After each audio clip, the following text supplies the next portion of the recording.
kasih hari Minggu ya. Ya, kita masih ngomongi Om Roy Suryo yang sering dijuluki sebagai pakar keruwetan. Karena kalau ada kasus yang ruwet-ruwet, emang biasanya tiba-tiba dia tuh eksis. Apa aja kasusnya, sorenya dia udah ada di TV One. Ya, Roy ini seperti bentuk lain dari Rocky Gerung lah ya. Pakar palu gada. Apa lu mau? Gua ada. Tema politik, dia pakar. Tema sosial, dia pakar. Tema transportasi, dia pakar. Tema pornografi, dia itu pakarnya pakar. Bahkan kalau ikutan repot misalnya menyelidiki kasus pornografi, seolah Roy ini lebih pakar dari pelakunya sendiri. Iya, kira-kira begitu ya. Misalnya gini ya. Ketika dimintain pendapat, misalnya nih, ketika dimintain pendapat oleh media, dia langsung tuh misalnya ada kasus apa ya, video porno misalnya gitu. Rekan-rekan media, video ini menurut saya original ya. Pembuatannya sekitar bulan Mei gitu. Kira sekitar bulan Mei ya, tahun sekian lah kurang lebih ya. Pembuatannya sekitar bulan Mei tahun sekian, jam 19:12 lewat 17 detik. Durasinya kira-kira 19 detik ya kawan-kawan. Kira-kira begitu ya teman-teman semuanya. Tapi pemanasannya 3 jam. Detil. Mungkin begitu pelakunya tuh lihat jumpa pers dia langsung bilang, Beb, emang benar waktu itu kita bikin video itu yang itu jam 7 malam ya, bener ya? Perasaan pagi deh. jadi jauh lebih detil, lebih tahu seorang pakar yang bernama Roy ini daripada pelakunya sendiri. Kadang-kadang seperti itu menurut saya gitu ya. Tapi itu dulu.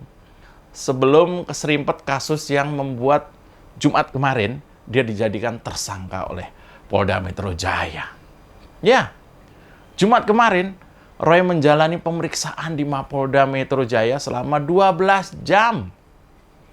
Pemeriksaan ini terkait dengan apa kemarin itu meme stupa Candi Borobudur yang kemudian diedit mirip Presiden Jokowi dengan tersangka Roy Suryo.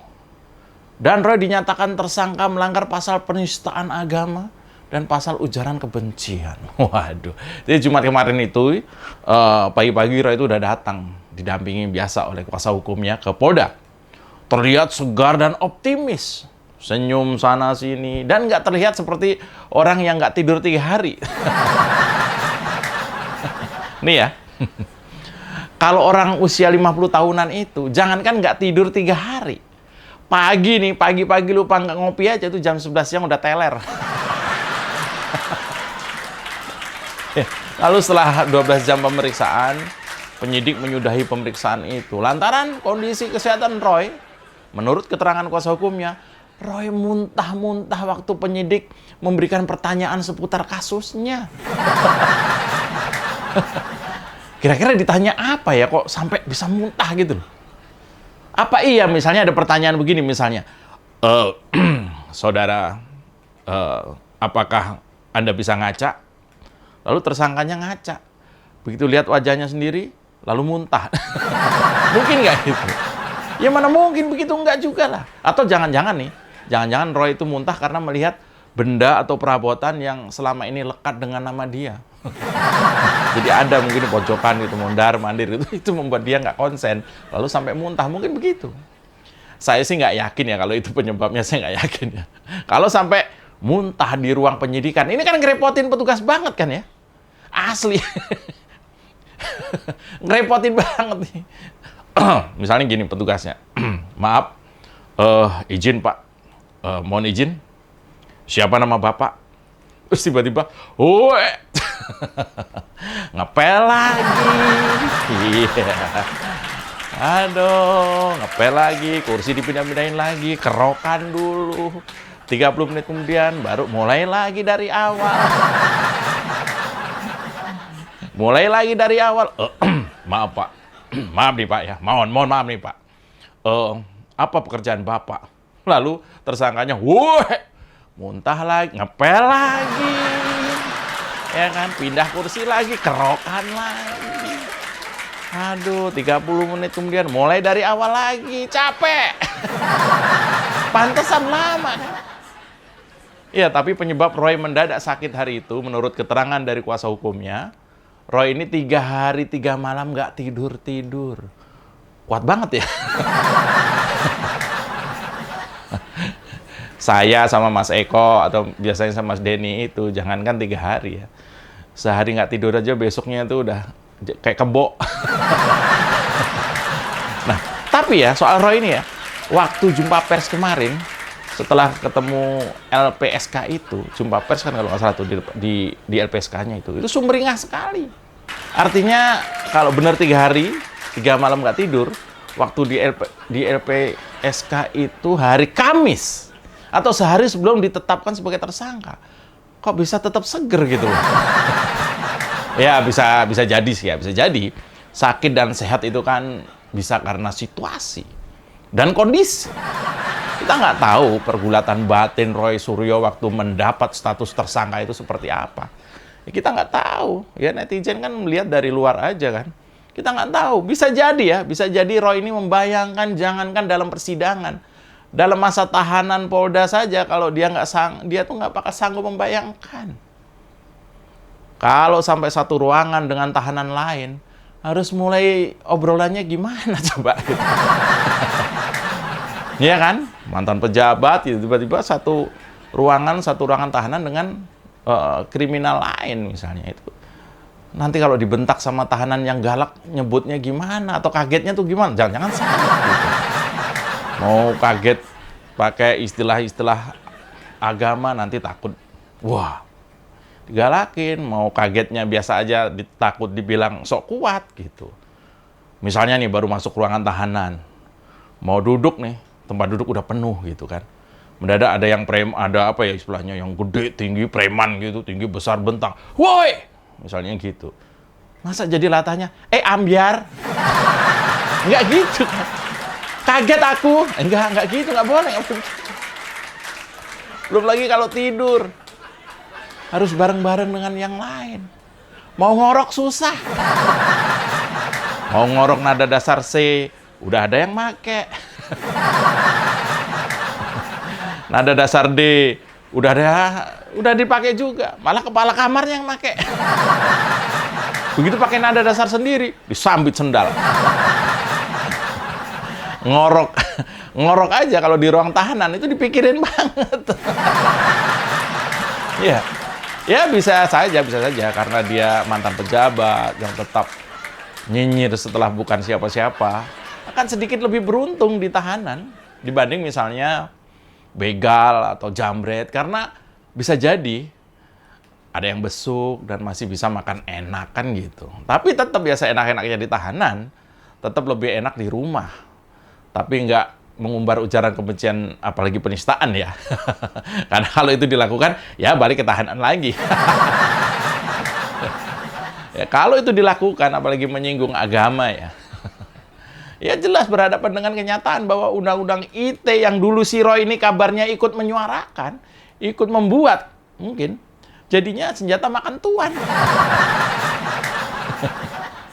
Iya, si Roy itu mungkin waktu jadi anggota dewan dulu ada salah satu yang ikut membidani undang-undang ITE. Makanya ini jadi parah. Seorang yang harusnya paham tapi malah diduga melakukan. Ya, saya duga juga Roy ini drop karena dia membayangkan akan runtuh dunia yang ia bangga-banggakan selama ini. Akan bertepuk tangan orang-orang yang selama ini ia bully atau bahkan ia hina. Lalu jauh dari dunia sosial media dan media massa yang selama ini ia menjadi playground, atau ia jadikan playground itu apa istilahnya? Ia jadikan arena bermain lah, kalau nggak di sosial media ya di media massa. Mungkin itu yang bikin Roy drop. Dan itu sangat wajar ya menurut saya, sangat wajar. Biasa di TV jadi komentator atau narasumber terhadap suatu kasus, sekarang yang jadi objek komentar. Biasa di sosial media dia menghina Presiden Jokowi, sekarang jadi objek balas dendam para pendukungnya.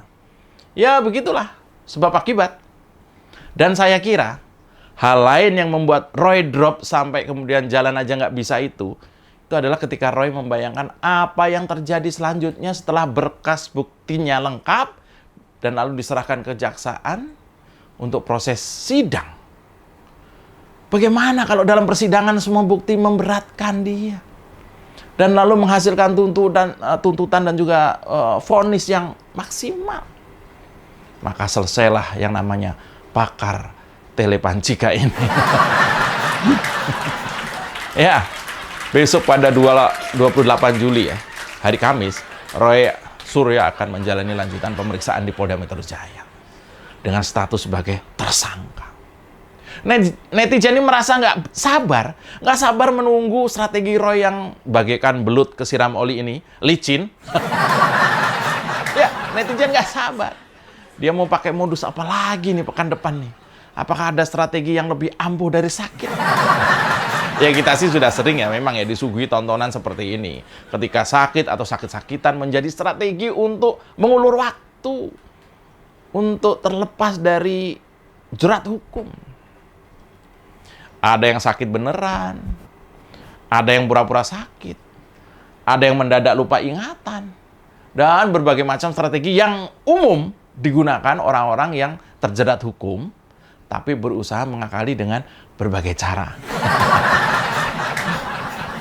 Oh iya, yang fenomenal adalah mantan ketua DPR yang terjerat kasus korupsi, Setia Novanto. Bahkan konon sampai menabrakkan mobilnya. Kalau misalnya dia beralasan dia tuh lost memory, hilang ingatan tuh masuk akal gitu. Sebuah pernyataan dari kuasa hukumnya yang viral waktu itu dan menjadi ejekan seluruh Indonesia adalah bahwa Setia Novanto sampai benjol segede bakpao. Ini strategi ya biasa dimainkan dalam dunia hukum begitu. Ya kita ini sebagai awam ya, sebagai rakyat jelata, ya bisa saja dikira bodoh. Cukup hafal kita ini dengan berbagai strategi orang-orang yang takut menghadapi proses hukum seperti Roy ini. Ya hampir dalam setiap kesempatan Roy ini seolah menantang untuk diproses oleh polisi. Bahkan pernah dia membuat semacam kiat supaya nggak terkena jeratan undang-undang ITE. Dan ini ironis banget. Ya, kita kembali lagi ya setelah yang satu ini. Ya, kita jeda dulu. Silakan ngopi dan tonton konten saya sampai selesai biar nggak salah paham. Aman kan? Ya, Polda Metro Jaya berencana bakal memanggil Roy Suryo untuk kembali diperiksa oleh penyidik Kamis depan. Wah, dan seperti kita ketahui ya, Roy Suryo ini terjerat kasus penistaan agama. Meme stupa Candi Borobudur yang diedit wajahnya itu jadi mirip Presiden Jokowi. Lalu kemudian Roy ini telah berstatus sebagai tersangka.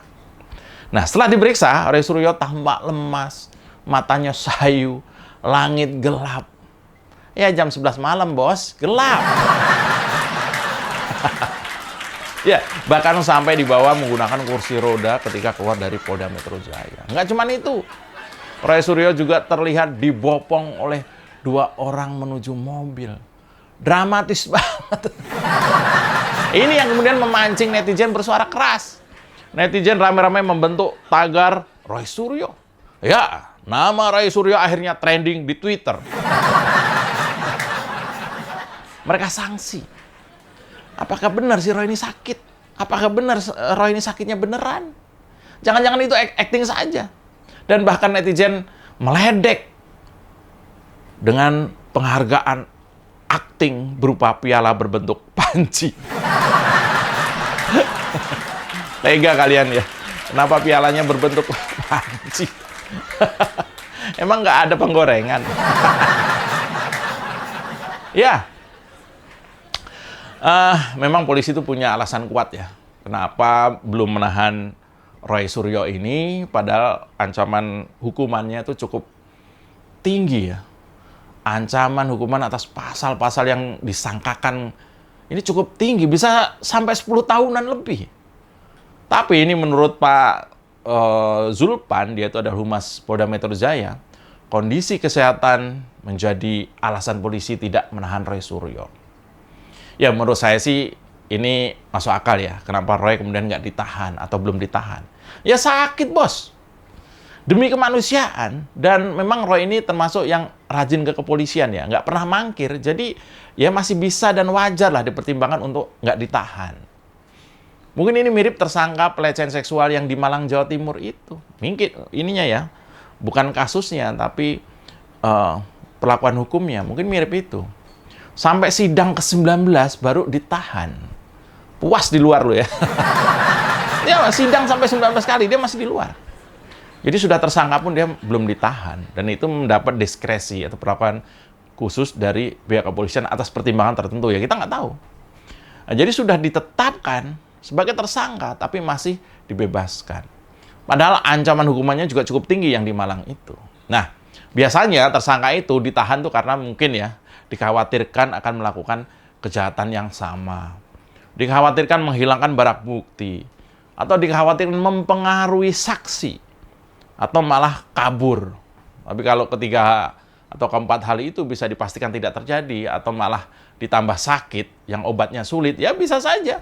Meski sudah tersangka tapi nggak ditahan. Tenang Mas Roy, saya belain. Iya, meskipun saya dan juga Mas Eko Kun tadi pernah dilaporin Mas Roy ke Polda juga mungkin ya. Tapi ya, bukan berarti dengan konten saya atau konten Mas Eko kami itu dendam, tidak. Nggak ada lah. Ini tidak. Ya kita murni saja apa yang ada di media kita suarakan gitu. Ya kan? Jadi santai saja Mas Roy. Gara-gara saya bilang Dewa Panci langsung dilaporin. Ya jangan baper dong ya. Tapi coba teman-teman cek sekarang sosial medianya Roy. Apakah dia posting-posting nyindir-nyindir kanan kiri lagi? Kalau sekali saja ya, Roy ini nge-tweet nih hari ini atau besok gitu, saya yakin bakal habis dibantai netizen. Katanya sakit, bos. Katanya muntah-muntah, bos. Katanya nggak bisa jalan, Roy. Ya, kayak gitu. Kejam ya netizen ya. Tapi kadang ada benernya juga. Ya, Roy ini jadi tersangka karena ada 2 laporan terkait dengan dugaan kasus penistaan agama yang melibatkan namanya Roy Suryo yang ditangani Polda Metro Jaya. Nah, 2 orang itu Mas Kurniawan Santoso dan juga Bro Kevin Wu. Itu bulan lalu dilaporinya ya. Sementara kuasa hukum dari pelapor ini atau kuasa hukum dari Mas Kevin ataupun Mas Kurniawan ini bilang kalau meme yang diunggah ulang oleh Roy Suryo adalah editan gambar patung Siddhartha Gautama atau dikenal sebagai Sang Buddha. Dalam unggahannya, Roy Suryo dianggap melecehkan dan mengolok-olok patung Sang Buddha karena mengunggah ulang gambar tersebut disertai kata-kata lucu dan ambiar. Padahal Roy tahu bahwa itu diedit. Dia tahu bahwa itu simbol agama yang sangat sakral buat saudara-saudara kita umat Buddha. Dia tahu diubah, tapi malah si Roy ini seolah-olah mentertawakan dan itu membuat banyak orang tersinggung. Itu intinya ya. Roy, ahli ITE kok menabrak ITE, ahli telematika kok nggak tahu kalau barang editan yang sensitif itu nggak layak disebar. Ya sudah cepat sembuh lah Mas Raden pantang menyerah ya. Mas Raden harus pantang menyerah, kuat ya. Dan semoga Mas Raden panjatkan doa, semoga cepat diberi